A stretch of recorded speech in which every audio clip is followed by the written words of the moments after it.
오늘 본문에 있는 요한복음 18장은 예수님께서 십자가에 달리시기 전에 빌라도에게 신문을 당하는 그러한 내용을 다루고 있어요. 교회에서 예배 때마다 암송하고 있는 사도신경, 물론 우리 교회는 암송하진 않지만 그 사도신경에 가서 보면 이런 내용이 있죠. 본디오 빌라도에게 고난을 받사 십자가에 못 박혀 죽으시고, 사실 본디오 빌라도는 당시 로마 제국의 유대 총독이었기 때문에 유대인들이 문제 삼는 예수님의 유무죄를 판단해야 했지만 어떤 죄도 찾을 수 있었어요, 없었어요?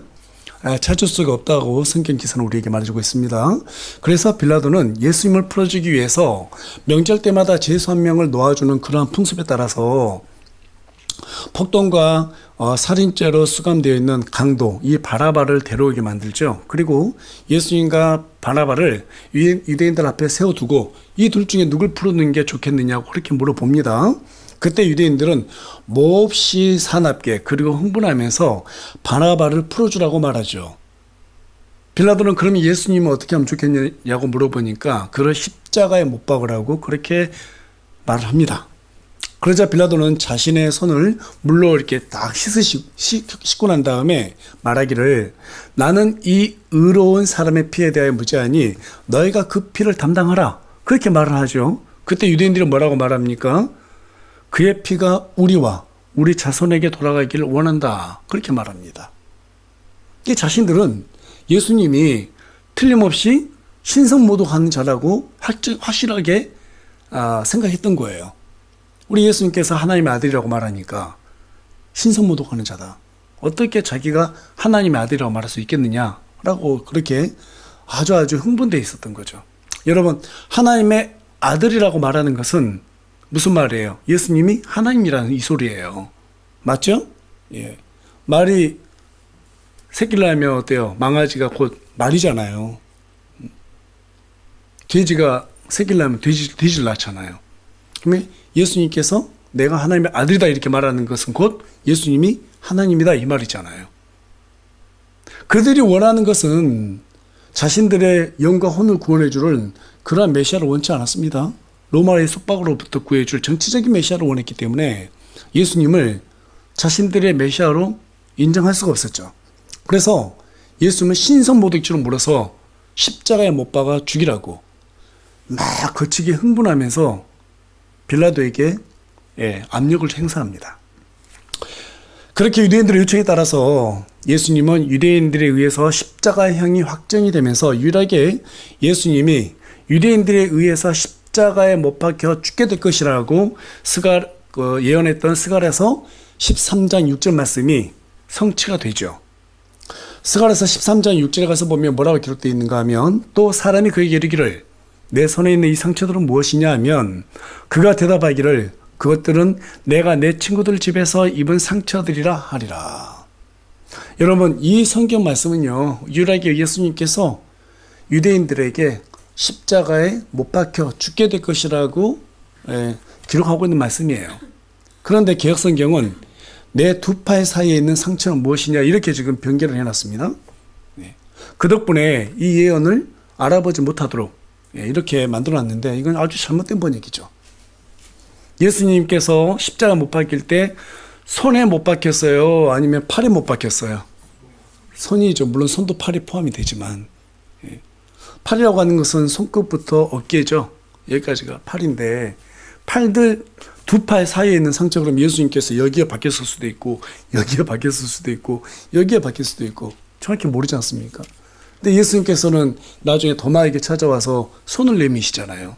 손에 구멍 나는 걸, 이 목장을 보여주면서 한번 손 넣어봐라, 만져봐라, 이렇게 말하지 않습니까? 분명히 킹제임스 성경은 두 손에 있는 상처가 무엇이냐라고 얘기하고 있어요. 그런데 개역 성경은 두 팔 사이에 이렇게 번역해 놓으면 예수님께서 십자가에서 손에 못 박혀 죽게 될 것이라고 하는 이 예언이 어때요? 잘못되게 되는 거죠. 잘못된 번역입니다. 자, 중요한 것은 로마 제국 총독 빌라도가 예수님에게 십자가형을 구형한 것은 역사적인 사실이긴 하지만 실질적으로 예수님은 십자가에 매달아 죽도록 한 장본인은 누구예요? 유대인들이죠. 그래서 사도신경에서 본디오 빌라도에게 고난을 받아 이렇게 돼 있긴 하지만 그건 역사적인 사실인 것 뿐이고요. 실질적으로는 유대인들에 의해서 예수님께서 죽임 당하신 거죠. 자, 그렇다고 해서 빌라도가 뭐 선한 사람이냐? 그건 아니죠. 헤롯하고 서로 친구가 돼가지고 예수님을 갖다가 죽였기 때문에 절대 선한 사람이라고 할 수 없습니다. 그럼에도 불구하고 최소한 빌라도는 양심적으로 예수님의 죄를 보려고 노력했던 그러한 사람이었어요. 그 과정에서 빌라도가 던진 세 가지 질문이 있습니다. 그 질문에 대해서 우리 예수님께서 답을 해주시죠. 그 답을 통해서 간접적으로는 우리 예수님께서 우리에게 자신이 어떤 분이시고 어떤 목적으로 이 땅에 오셨는지에 대해서 증명해 주고 있어요. 여러분, 오늘날 교회는 많습니다. 수없이 많아요. 밤만 대보세요. 교회에 십자가 불이 켜진 곳이 얼마나 많은지요. 그런데 문제는 그 많은 교회들이 가면 갈수록 강도의 소굴로 변질돼 가고 있다는 것입니다. 왜 그럴까요? 도대체 왜 그럴까요? 예수님이 어떤 분이시고 그분이 어떤 목적으로 이 땅에 오셨는지를 잊어버렸기 때문입니다. 그 결과 오늘날 우리 한국교회는 방향을 잃어버렸어요. 복음의 본질을 잃어버렸습니다. 외적인 성공과 번영만을 추구하고 있습니다. 근거 없는 복으로 사람들을 미혹하고 있고 도덕적이고 윤리적인 설교로 착한 사람들을 만들어서 물질과 인생을 갈취하고 있습니다.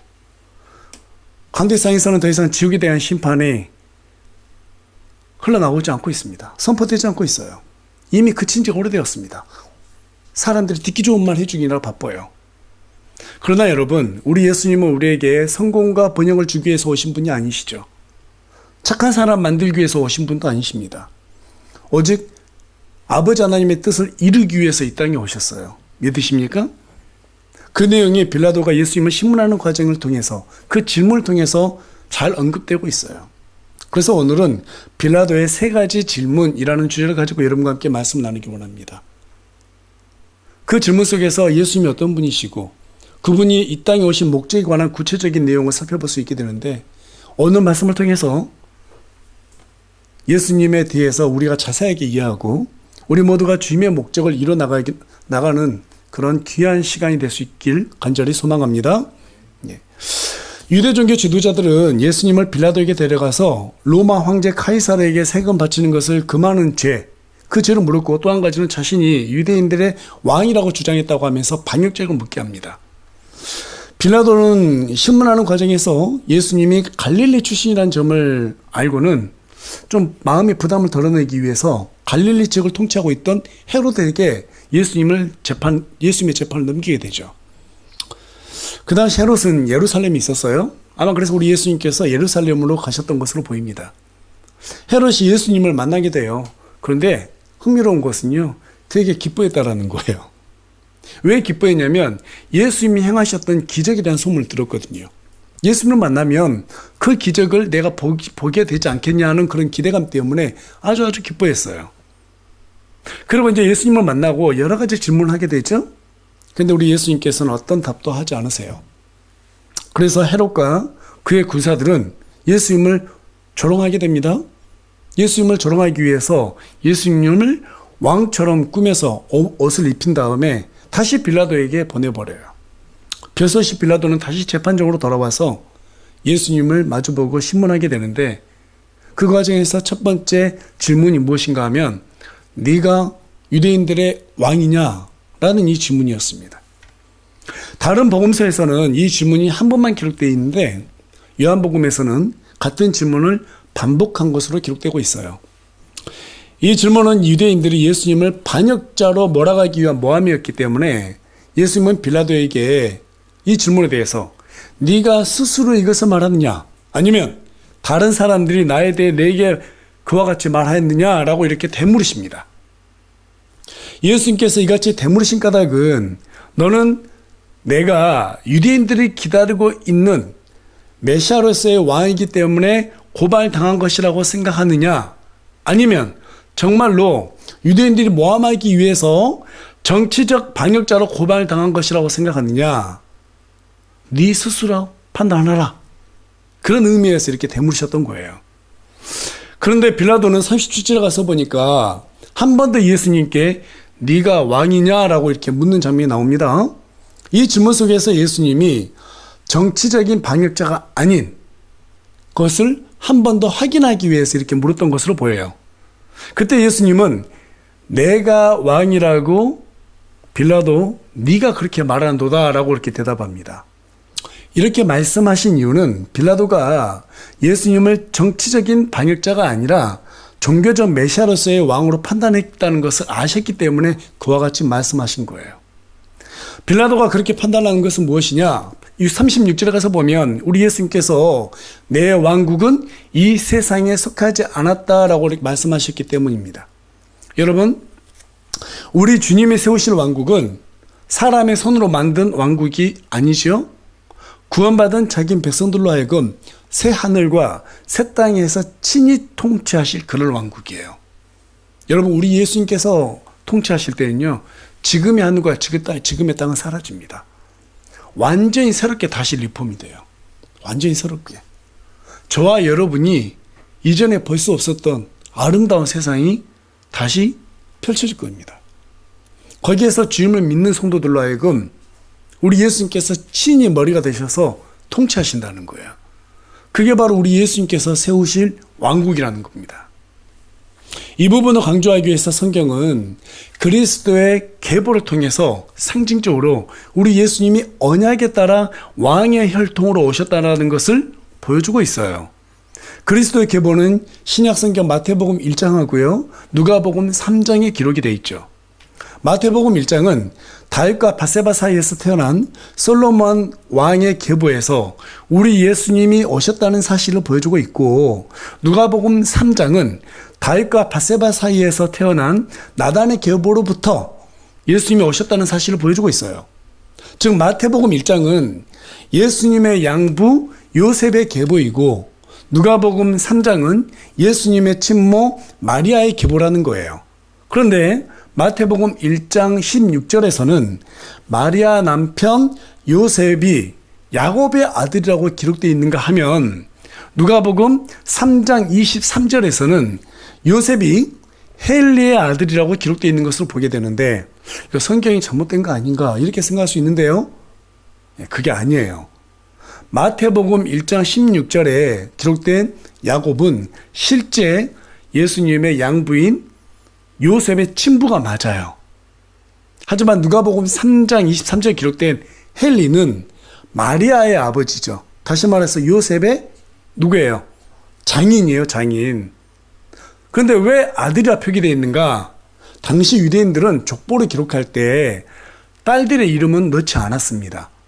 딸들의 이름 대신에 사위를 아들로 표기해서 넣었기 때문에 누가복음 3장은 요셉을 헬리의 아들로 표기한 거예요.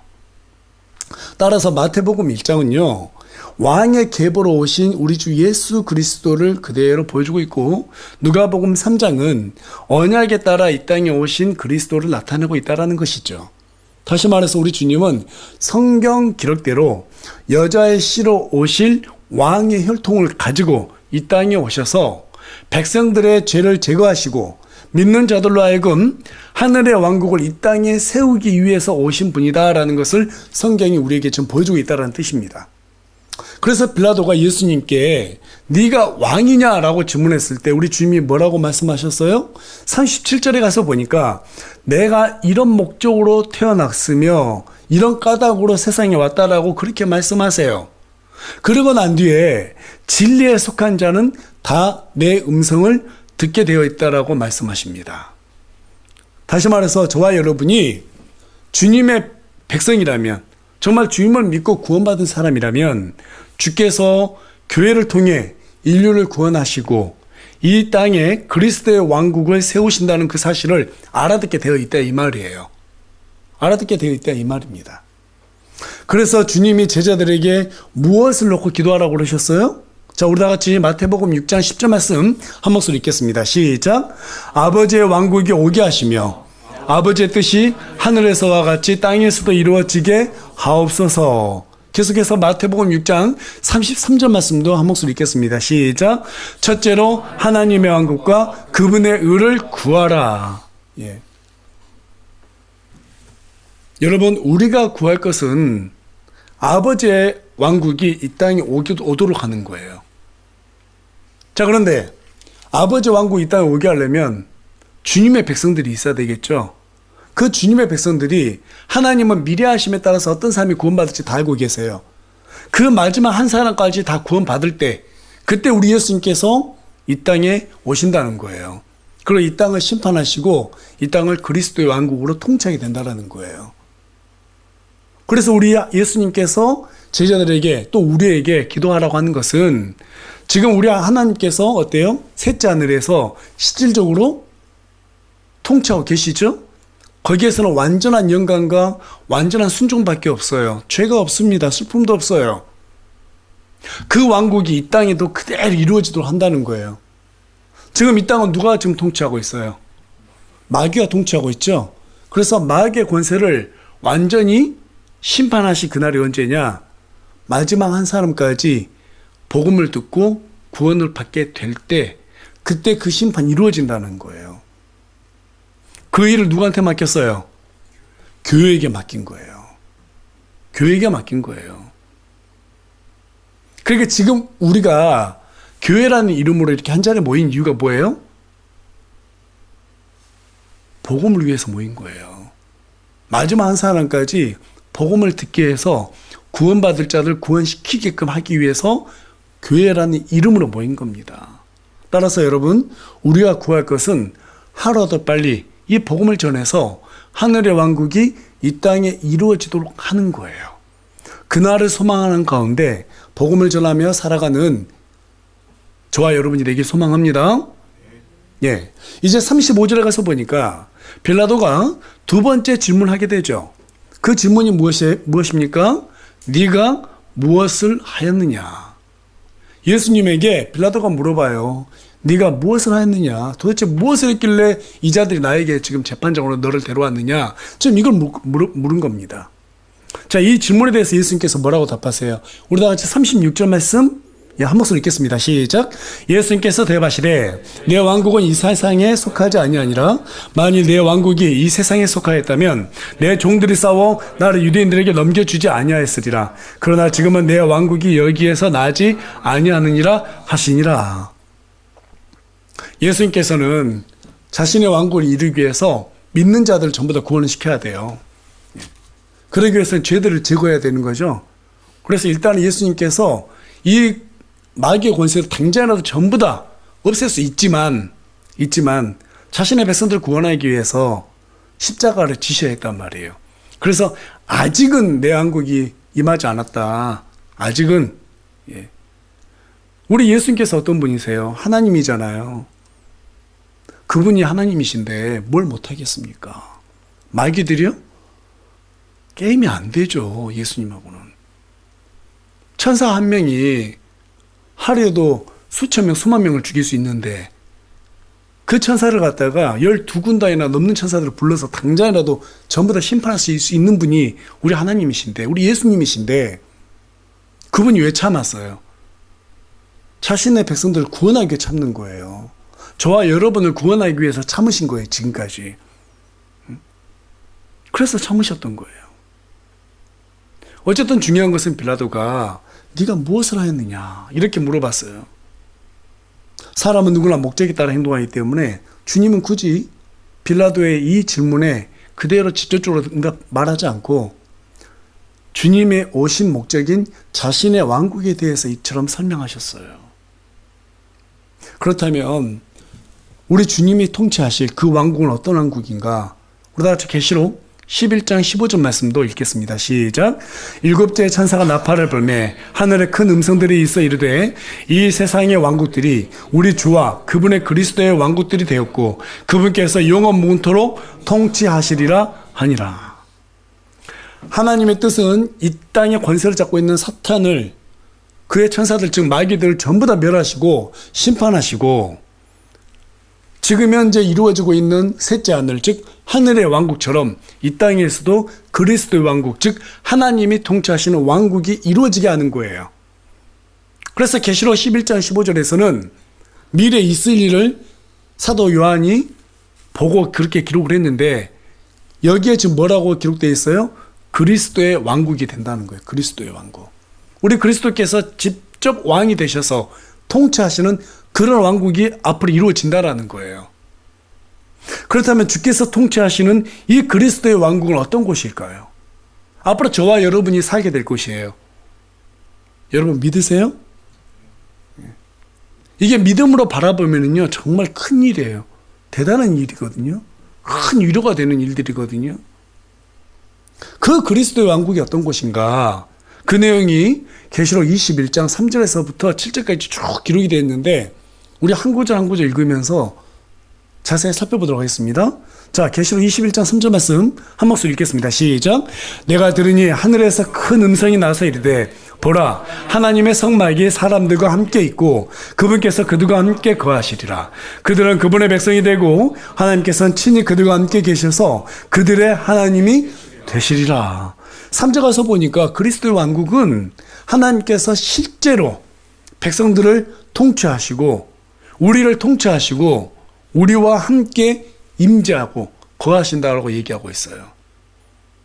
지금은 우리가 예수님을 볼 수 없지만 그날에는 실제로 눈으로 본다는 거예요.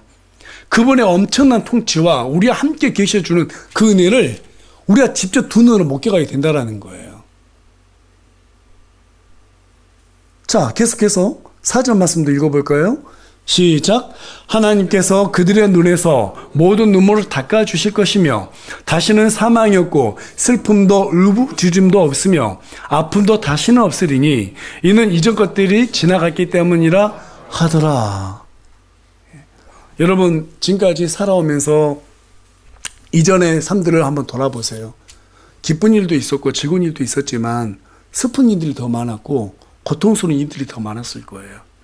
살아가는 그 자체가 고통스러워요, 사실은. 우리 학생들 공부하느라 고통스럽고요. 또 이제 성인이 되면 직장 구하느라고 힘들고, 또 직장 구하면 상사들이 비유 맞춰야 되니까 힘들고, 그렇죠? 또 가정이 생기면 처자식 먹여 살리느라고 힘들고, 또 나이가 들면 부모님도 부양해야 되니까 힘들고, 나이가 들면 아프니까 힘들고, 그냥 힘든 것 뿐이에요, 사실은. 슬픔 뿐이에요, 이 세상이. 고통뿐이에요. 그래서 사람들이 뭐라고 말해요? 지금 살고 있는 인간의 인생을 고해라고 그래요. 고해. 고난의 바다라는 뜻이에요. 고통뿐이에요. 근데 조금 전에 우리가 읽었던 계시록 21장 4절 가서 보니까 이전 것들이 지나갔기 때문이라 이렇게 말해요. 자, 그러면 앞날에는 뭐가 있다라는 거예요? 이전과 다른 세상이 펼쳐진다는 거죠. 그게 뭐라고 말하고 있어요? 우리 예수님께서 우리가 그동안 수고하고 힘들었던 것들, 그 눈물을 다 닦아준다는 거예요. 다 닦아준다는 거예요. 위로해 주신다는 거예요. 다시는 사망도 없고 슬픔도 없고 막 절규하는 이런 울부짖음 통곡도 없고 아픔도 없어요. 육신의 아픔도 없어요. 한마디로 그리스도의 왕국은 위로해 주는 곳이라는 거예요. 우리를 전부 다 위로해 주신다는 거예요. 비록 저와 여러분이 살아가는 지금 이 땅에서는 고통뿐이지만 앞으로도 힘든 일들이 많이 있을 거예요. 그러나 우리 예수님께서 우리에게 약속해 주신 것은 조금만 참아. 그러면 내가 통치하는 그 시대가 올 거야. 그때 너희들 그 모든 것들 전부 다 위로해 줄게. 정말 기쁨만 줄게. 좀만 더 참고 나랑 같이 일하자. 지금 성경 우리에게 그 얘기를 해주고 있는 거예요. 그게 저와 여러분의 소망이 되길 바랍니다. 계속해서 5절 말씀도 읽겠습니다. 시작. 왕자에 앉으신 분께서 이르시되 보라, 내가 모든 것을 새롭게 하노라 하시고 또 내게 이르시되 이 말들은 참되고 신실하니 기록하라 하시며. 여러분, 그리스도의 왕국은 모든 것을 새롭게 하는 곳입니다. 모든 걸 새롭게 하는 거예요. 우리 몸도 더 이상 늙지 않아요. 우리 몸도 새롭게 돼요. 예수님처럼 새롭게 부활하는 몸을 입게 됩니다. 예. 우리의 몸이 지금의 몸과 달라져요. 우리의 지식, 이것도 이제 충만해집니다. 그리고 예수님과 함께 왕노릇하는 그러한 신분 자체도 바뀌어요. 신분도 바뀌어요. 그리스도의 제사장이 된다고 말해요. 이 땅에서 가지고 있던 재산, 명예, 이런 것들이요, 전부 다 사라지고요. 우리 하나님을 섬기는 새로운 신분으로 다시 우리가 변하게 된다라는 거예요. 예. 모든 게 전부 다 새롭게 세팅되는 그러한 때가 온다라는 것입니다. 위로가 되세요? 한번 믿어보세요. 얼마나 큰 위로가 됩니까? 태어났을 때 어떤 사람은 부유한 집에서 태어나고 어떤 사람은 부모 잘 만나가지고 떵떵거리며 사는데, 반대로 대부분의 사람들 어때요? 흙수저라고 그러잖아요. 그렇죠? 정말 간간히 힘들게 살아요. 옛날에는 노력하면 그나마 개천에서 욕맞는데 지금 그게 어렵습니다. 돈 없으면 안 돼요. 이 세상이 평등하냐고요? 절대 평등하지 않아요. 불평등이에요. 하지만 우리 예수님께서 통치하시는 그때가 오면 거기에서는요, 하나님의 공의가 있고요, 이 세상과 완전히 다른 새롭게 세팅되는 그러한 왕국에서 저와 여러분이 살아가게 된다, 이 말입니다. 이걸로 끝이냐? 아니요. 우리 6절 말씀도 계속해서 읽겠습니다. 시작. 또 내게 이르시되 다 이루어졌도다. 나는 알파 오메가여 시작과 끝이라. 내가 목마른 자에게 생명수의 샘에서 값없이 주리라. 그리스도의 왕국에는 새 예루살렘이 있어요. 그 새 예루살렘에 들어가 보면 그리스도의 왕자가 저 멀리 있고요, 거기에서 빛이 나고요, 거기서로부터 생명수가 저 밑에 흘러나옵니다. 그 양쪽에는 생명나무들이 벽하게 심어져 있어요. 그 생명수를 먹으면 영원히 죽지 않고 살게 돼요. 이 생명수를 값없이 준다는 거예요. 돈 바꿔준다고요? 아니면 값없이 준다고요? 값없이 준다는 거예요. 그때는 또 인간들이 있습니다. 그때도 계속해서 애를 낳는 인간들이 있어요. 그 사람들은 1년에 한 번씩 새 예루살렘으로 들어와가지고 상처가 난 곳마다 생명나무 이파리를 따가지고 이 상처를 치유하면 상처가 다 치유가 돼요. 그 모든 것들을 하나님께서 다 제공해 주신다는 거예요. 완전하게 우리를 치유해 주신다, 이 말입니다. 자, 계속해서 7절 말씀 읽겠습니다. 시작. 이기는 자는 모든 것을 상속받을 것이며 나는 그의 하나님이 되고 그는 나의 아들이 되리라. 그리스도의 왕국은 저와 여러분이 하나님의 아들로서 모든 유산은 상속받는 곳이에요. 우리 예수님께서 우리를 뭐라고 말씀하셨어요? 형제라고 말씀해 주셨죠? 예수님께서 하나님이신데 어떻게 우리가 형제가 될 수 있겠어요? 형식적으로 형제가 되어준 겁니다.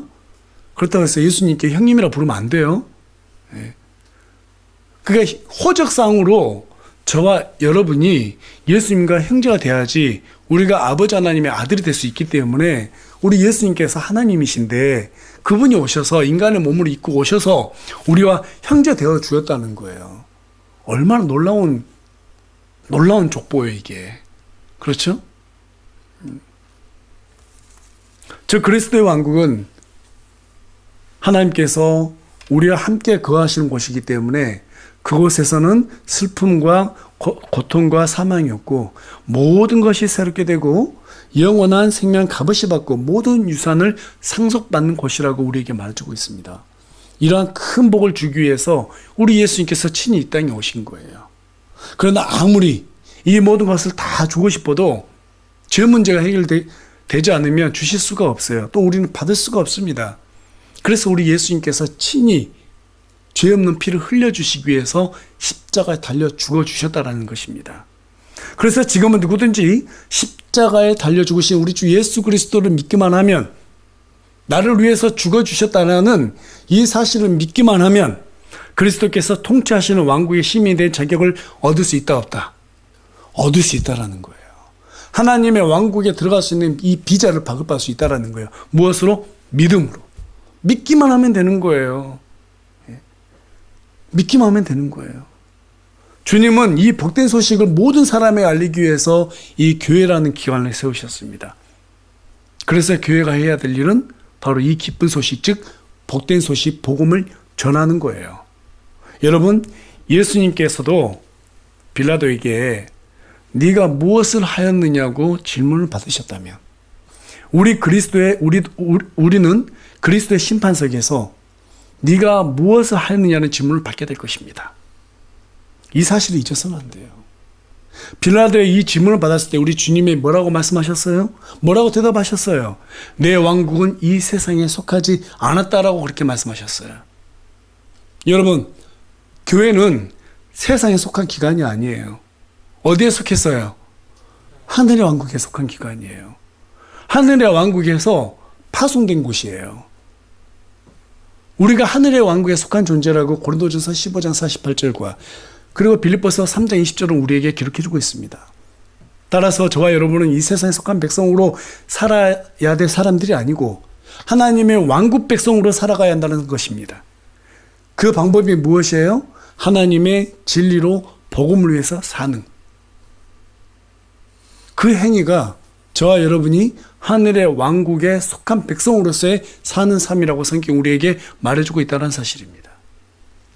계속해서 빌라도가 던진 세 번째 질문에 대해서 살펴보겠습니다. 우리 다 같이 요한복음 본문 18장 38절 말씀 읽겠습니다. 시작. 빌라도가 그분께 이르되 진리가 무엇이냐 하더라. 빌라도가 이 말을 하고 다시 유대인들에 나가 그들에게 이르되 나는 그에게서 아무 잘못도 찾지 못하였노라. 빌라도의 세 번째 질문이 뭐였어요? 진리가 무엇이냐? 진리가 무엇이냐는 거예요. 그리고 빌라도가 이렇게 묻고 난 다음에 예수님께서 대답했다는 내용이 없어요. 곧바로 유대인들에게 뭐라고 말했느냐면 나는 그에게서 아무 잘못도 찾지 못하노라 라고 그렇게 선포합니다. 여러분, 진리가 무엇이냐면 빌라도가 말한 것처럼 아무 잘못도 없는 것, 오류가 없는 거예요.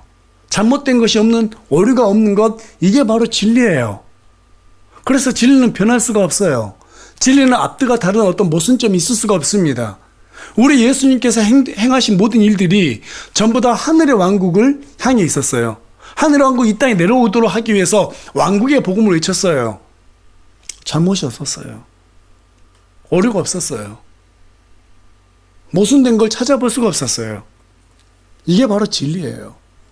그런데 유대인들은 예수님이 자신을 하나님의 아들이라고 말했다는 그 이유 하나만으로 신성 모독죄로 물어서 십자가에 못 박아버렸습니다.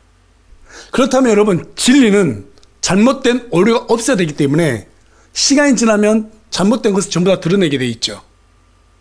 그렇다면 우리는 여기서 두 가지 명제를 가져가야 돼요. 정말로 우리 예수님께서 하나님의 아들이신가? 아니면 하나님의 아들로 사칭한 교주인가? 정말 그런 신성 모독죄를 가지고 있는 사기꾼인가? 이 두 가지 명제가 우리에게 주어졌습니다. 그런데 여러분, 예수님은요, 죽으신 지 3일 만에 부활하셨어요. 부활하셔서 그대로 하늘에 올라간 것으로 끝낸 게 아니라 부활하신 다음에 이 땅에서 40일간 머무셨어요. 수많은 사람들에게 다 보이셨어요. 수많은 사람들의 번호 앞에서 하늘로 승천하셨어요. 여러분 믿으십니까? 자, 그렇다면 진리가 예수님이 곧 어떤 분이시다? 구원자이시고 왕으로 오신 분이시다라고 하는 것을 드러냈습니다. 자, 이제는 누구 차례예요? 예수님을 십자가에 못 박아 죽인 그들이 이제는 예수님이 그리스도가 아니라는 거, 왕으로 오신 분이 아니라는 것을 증명해내야 될 차례 아닙니까? 그런데 지금 지난 2000년 동안 증명해냈어요? 증명해냈어요? 증명내지 못했어요. 증명내지 못했어요. 오히려 시간이 갈수록 예수님은 언약에 따라 우리 하나님께서 아담과 이브가 선악과를 먹고 죽게 되었을 때 창세기 3장 15절 말씀을 통해서 여자의 씨로 오셔서 뱀의 머리를 상하게 하겠다는 그 말씀을 이루시는 그 언약에 따라서 친히 성경 기록에 의해 이 땅에 오신 분이십니다.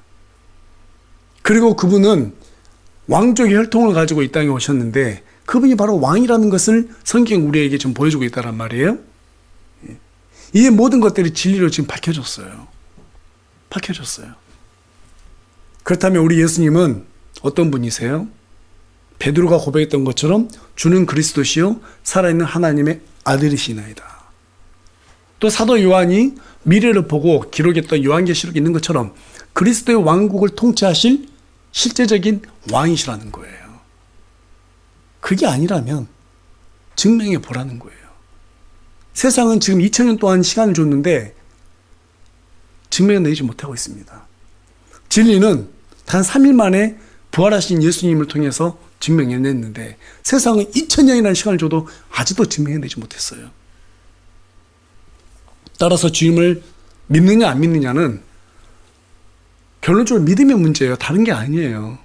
그냥 믿음의 문제예요. 안 믿기로 작정한 사람들은 진화로 믿으면서 예수님을 거부할 것이고, 믿기로 작정한 사람들은요, 창조론과 함께 우리 예수님이 그리스도시요 살아있는 하나님의 아들이라는 것을 믿게 될 것입니다. 우리 주님이 진리시기 때문에, 그분만이 생명을 주실 수 있기 때문에 요한복음 14장 6절을 통해서 우리 예수님께서 뭐라고 말씀하셨어요? 우리 다 같이 한 목소리 읽겠습니다. 시작. 예수님께서 그에게 이르시되 내가 곧 길이요 진리요 생명이니 나를 통하지 않고서는 아무도 아버지께 오지 못하느니라.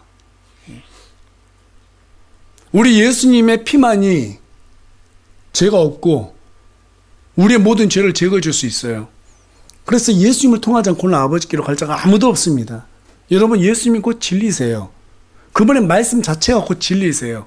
그래서 우리가 성경 기록을 봐서 이 말씀에 오류가 있다라면 그것은 잘못된 겁니다. 진리가 잘못됐다는 거예요. 근데 저와 여러분이 가지고 있는 이 킹제임스 성경 한번 봐보세요. 모르겠어요. 저는 지금까지 오류를 찾아내지 못했습니다. 앞뒤 다른 것도 못 찾아냈고요. 뭔가 상황에 따라서 변한 것도 못 찾아냈어요. 더 좋은 책이 있으면 보여줘 보세요. 저 그 책 볼라니까요. 400년 전에 번역된 이 책에는 하나님께서 그대로 모든 말씀을 보존해 주셨고 친히 우리 손에 남겨주셨습니다.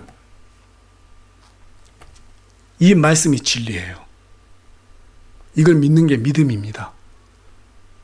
더 큰 믿음은 이 말씀대로 이 세상이 운영되고 있다는 걸 믿는 믿음이에요. 여러분 믿으십니까? 하나님의 말씀이 이 온 세계에 그대로 이루어지도록 지금 어때요? 이 세상은 그 말씀대로 운영되도록 설계가 돼 있어요. 우리는 영의 눈이 있으면 그 설계된 이 세상을 볼 수 있게 되는 거예요. 무엇으로? 믿음의 눈으로. 성경을 많이 알아야 되는 이유가 바로 이 말씀들이 이루어지게끔 세계상이 설계되어 있기 때문에 이 말씀을 보고 이 말씀대로 행하면 우리는 하나님의 모든 복을 받아 누릴 수 있게 되는 거예요. 그래서 성경을 보는 거예요. 그래서 요한복음 1장 1절이 뭐라고 말해요? 하나님이 곧 말씀이라고 말하고 있습니다. 요한일서 5장 7절에서도 말씀이 곧 우리 예수님이라고 말하고 있습니다. 요한복음 1장 14절에서는 말씀이 육신이 되어서 이 땅에 오신 분이 바로 우리 주 예수 그리스도라고 말씀하고 있습니다. 그래서 우리 예수님께서 다시 진리의 말씀을 뱉으셨어요. 내가 곧 길이요 진리요 생명이니 나를 통하지 않고서는 아무도 누구도 아버지께로 오지 못하느니라. 이제 곧 우리 예수님께서 재림하실 것입니다. 지금 이 세상 돌아가는 거 심상치 않아요. 심상치가 않아요. 안 믿는 사람들이 말세라고 말할 정도면 우리 믿는 사람들은 어떤 마음을 가져야 될까요? 와, 정말 얼마 남지 않았구나. 여러분 곧 재림하실 겁니다. 그날의 주님은 심판자로 오셔서 이 세상을 불로 심판하실 겁니다. 저와 여러분 지금은 너무나도 익숙해서 그리스도의 재림에 대한 소망이 피부에 와닿을 정도로 막 그렇게 간절하지 않을지 모르겠지만 그날 불신자들이 심판당하는 모습을 보게 되면 저와 여러분이 어린 양의 생명책에 이 이름이 되어 있다는 사실이 얼마나 큰 복인지 깨닫게 될 거예요. 구원받았다는 그 자체가 엄청난 복이라는 걸 깨닫게 될 거예요. 새하늘과 새 땅이 서로 펼쳐지고 그리스도께서 통치하시는 그 아름다움을 볼 때 정말 우리는 구원받았다는 그 사실 자체가 얼마나 감사한지 그때 가서 비로소 깨닫게 될 것입니다. 그런데 여러분 그때 가서 깨닫지 마시고요. 지금부터 믿음의 눈으로 보시기 바랍니다. 영안이 뛰어야 돼요. 영적인 눈이 뛰어서 그 소망을 바라봐야 돼요. 그럼 이 세상에서 당하고 있는 고통, 그거 아무것도 아니에요. 우리 예수님께서 왜 빌라도에게 신문을 당하시고 유대인들에게 고통을 당했죠. 채찍을 맞고 십자가에 못 박혀 죽으시면서까지 그 엄청난 고통을 이겨낼 수 있었냐면 우리가 느낀 그 감격, 그것을 바라봤기 때문에 그래요. 그것을 바라보고 그 기쁨으로 죽으신 거예요. 그렇다면 거꾸로 저와 여러분은 어떻게 살아야 돼요? 그날에 느낀 그 감격을 믿음의 눈으로 보고 살아야 되는 거예요.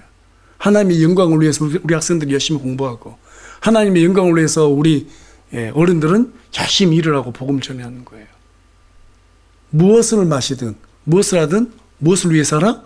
하나님의 영광을 위해서라고 주님 우리에게 말씀하셨습니다.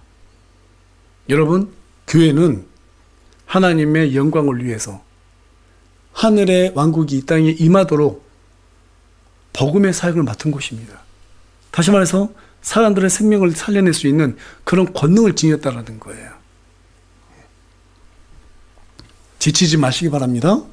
복음을 위해서 힘을 내시기 바랍니다. 그날이 되면 우리 주님이 틀림없이 우리를 유리해 주시고 하늘의 모든 복을 우리에게 상속해 주실 것입니다. 그 믿음으로 하루하루를 잘 견뎌내면서 주님께 감사하고 기쁨으로 살아가는 저와 여러분이 되기를 간절히 소망합니다.